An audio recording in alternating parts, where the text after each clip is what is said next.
So, checking the starting lineup, we find Jimmy King, Miss Elam Plus in lane 2. Appy and Geronimo's got the inside. Again, this is an inverted start. If you didn't do well the first time, you're going to get a good lane this time. Miss Exide wasn't able to start, so it was all the way the outside. And Pico is in lane 5.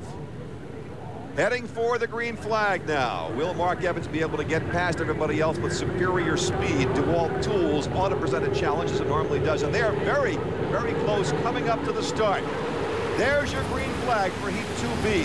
From the Labatt Eye in the Sky, look at how close all the boats are, 1 through 5. You can see that the Pico was pulling ahead slightly. Whoa! Oh! Jimmy King up in the air and down in the Miss Elam Plus. He is upright. The boat is upright. Jimmy King, of course, still inside. You can see movement in the cockpit, so... The wing is gone off the boat, so in the accident, when it came down in its transom, the water pressure just blew the wing and the transom all apart. You can see the wing floating in the water in front of the Miss Elam. There's the cowling going up, or the cockpit hatch going up. So Jimmy King appears to be okay and is climbing himself out, even as the rescue boats head over to check him out. Looks like he's fine. A little upset, disgusted. As well he should be. Let's look at it again in slow motion. Jimmy King in the white boat in lane 2. Watch as he veers out toward Deja Vu, hits a roller, and up he goes.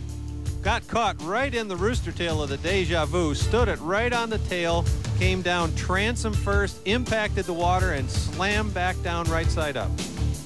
And it brings to mind what happened in Seattle when the boat also slid to the right and wound up that time on top of the Miss Budweiser. So we'll start Heat 2B all over again, this time without Jimmy King and the Miss Elam Plus. Mitch Evans still on the inside, then everybody moves over.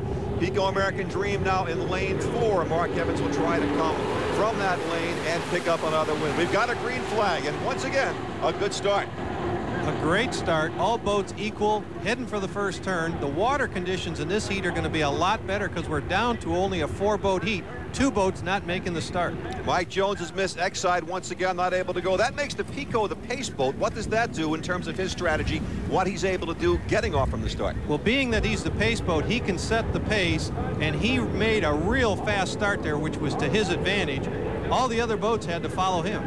At this point, though, Nate Brown in lane 2 in the Deja Vu does have the lead, but here comes Mark Evans coming up to move by him. There's DeWalt Tools, the yellow boat, trailing with Michael Hansen. Evans is going after Nate Brown from the outside. He's got the faster boat. He's got to be real careful. You notice the room that he's leaving for the DeWalt Tools. He has to do that. This gives the course advantage to the Deja Vu. He's inside the race course, and it's a shorter way around. And what a terrific job Nate Brown has been doing driving this boat all season long, really, as we look at the Labatt Eye in the Sky, exceeding a lot of people's expectations, trying to hold off Pico right here, but he's done a great job. Ooh, close. Very close there. He's actually, you know, he's doing a fantastic job, and I agree with you 100%. He's been getting the hand-me-down parts. This is the Steve Woomer's second boat, and it's exceeded all expectations as far as I'm concerned. Holding the inside, Nate Brown and Deja Vu. Coming along the outside, Mark Evans and Pico American Dream now seems to be getting where he wants to go. The Zodiac lap timer showing us an average speed of 155 miles an hour for Evans, and there he goes now, gaining the advantage over Nate Brown.